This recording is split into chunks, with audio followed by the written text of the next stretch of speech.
tell me it's all over.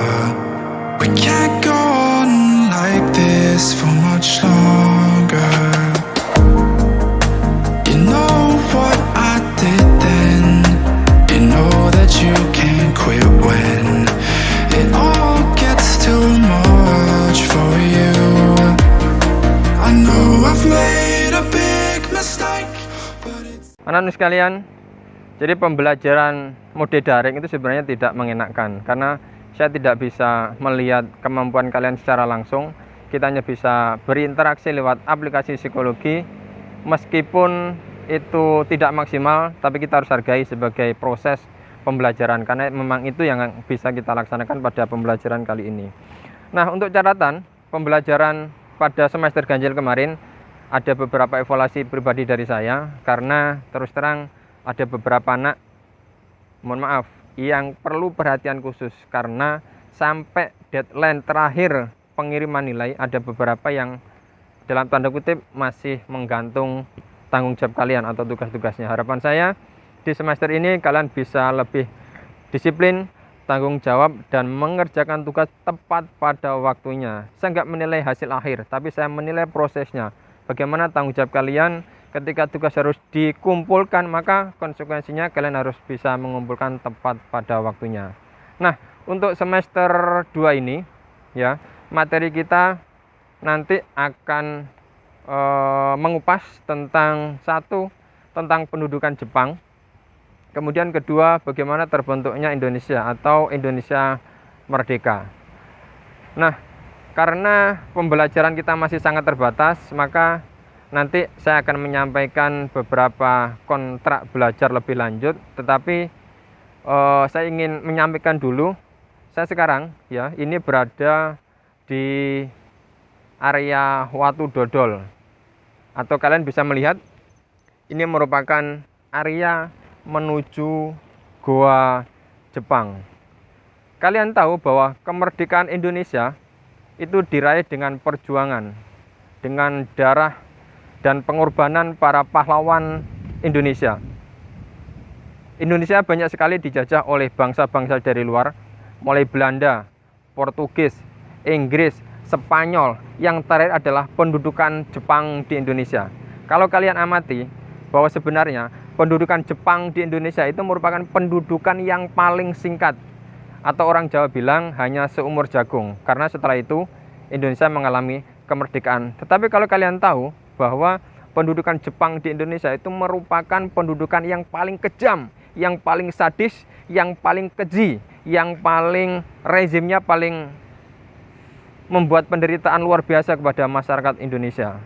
Karena dari Jepang kita bisa bangkit dan akhirnya Indonesia mencapai kemerdekaan. Nah, beberapa peninggalan era Jepang, kalian mungkin bisa lihat bahwa banyak sekali bangunan, kemudian jalan, dan yang satu lagi adalah gua. Ini merupakan satu bukti bahwa ternyata eksistensi Jepang di Indonesia itu sangat luar biasa. Nah, kalau kalian amati atau kalian perhatikan, atau kalau kalian membaca literatur dari sumber atau buku yang pernah kalian baca, bahwa banyak sekali gua Jepang di Indonesia yang dalam tanda kutip keberadaannya sangat mengerikan, karena di dalamnya banyak sekali misteri, banyak sekali peristiwa yang sangat menyayat hati masyarakat Indonesia.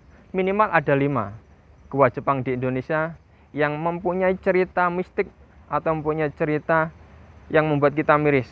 Ada di Bandung, Jawa Barat, ada di Pangandaran, Jawa Barat, ada di Yogyakarta, ada di Bali, dan ada di Sumatera, Bukit Tinggi. Nanti kalian bisa lihat bagaimana cerita lebih lanjut tentang keberadaan gua Jepang di Indonesia. Tetapi di Banyu bukan berarti tidak ada gua Jepang. Ini sebagai salah satu bukti bahwa gua Jepang di Banyuwangi juga menyimpan cerita sejarah.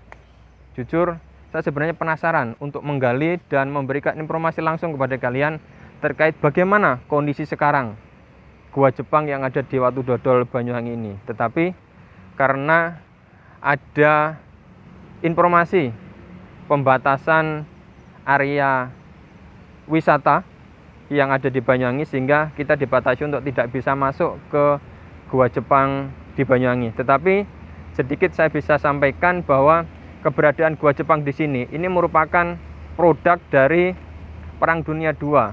Bagaimana dulu ketika Belanda datang ke Indonesia atau Jepang berada di Indonesia, gua ini merupakan tempat pengintaian orang-orang Jepang dalam melaksanakan penjajahannya di Indonesia.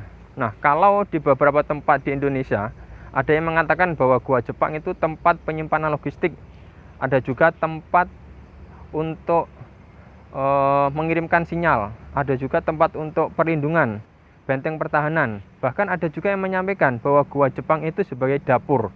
Tapi ingat, itu bukan dapur untuk memasak, tetapi dapur sebagai akses untuk pembantaian, memotong tubuh manusia sebagai akibat dari kerja Romusa yang dilakukan oleh Jepang. Sehingga ketika kalian masuk di salah satu gua Jepang, mungkin kalian bisa merasakan bahwa di situ bau anyir darah-darah para pahlawan atau bangsa Indonesia ketika dalam penguasaan Jepang.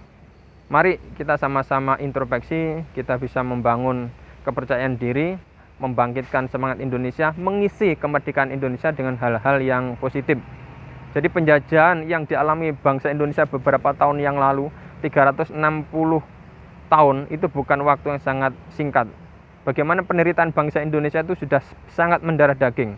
Makanya lewat semangat persatuan, penderitaan, Indonesia bisa bangkit dan menuju kemerdekaan. Nah, dalam semester 2 ini, saya harapkan kalian nanti bisa lebih interaktif, bisa lebih komunikatif, dan lebih bertanggung jawab dalam melaksanakan pembelajaran. Dan mudah-mudahan nanti di semester ini kita juga bisa melaksanakan pembelajaran tatap muka secara langsung. Karena harapan dari sekolah, kelas 11 terutamanya, kalian harus menyelesaikan tanggung jawab lebih tinggi, karena waktu kalian pembelajaran di SMA Negeri 2 Taruna Bayangkara tinggal 1 tahun lagi, sehingga hal-hal yang tidak bisa dilaksanakan dengan daring nanti bisa dilaksanakan dengan tatap muka.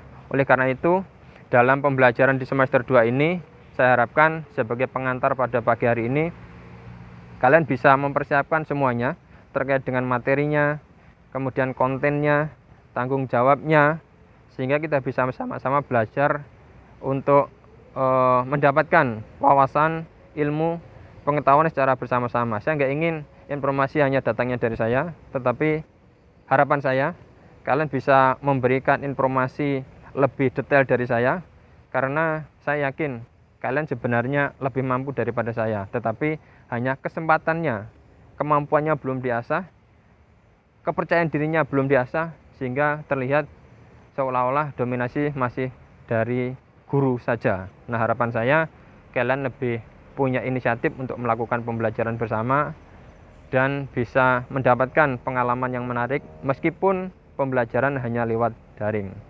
Nah, Bapak Ibu guru yang lain mungkin punya teknik juga yang sama terkait dengan pembelajaran sejarah. Tetapi harapan saya ketika pembelajaran apapun, mari sama-sama kita laksanakan dengan sebaik-baiknya. Anak-anakku sekalian, di awal pembelajaran ini pesan saya, marilah tetap menjalankan protokol kesehatan, karena di era pandemi ini ternyata wabah tidak semakin menurun tetapi semakin meningkat. Tetap jaga protokol kesehatan, kemudian olahraga yang cukup, makan makanan bergizi, sehingga kita bisa beraktivitas seperti sedia kala. Untuk itu, di akhir pengantar saya ini, ya, saya tetap berpesan semoga kalian tetap semangat. Salam untuk orang tua kalian, bahwa pembelajaran di era daring tidak membuat kita semakin bodoh, tetapi membuat kita semakin inovatif atau kreatif dalam mendapatkan informasi dari siapapun. Kurang lebihnya mohon maaf. Assalamualaikum warahmatullahi wabarakatuh.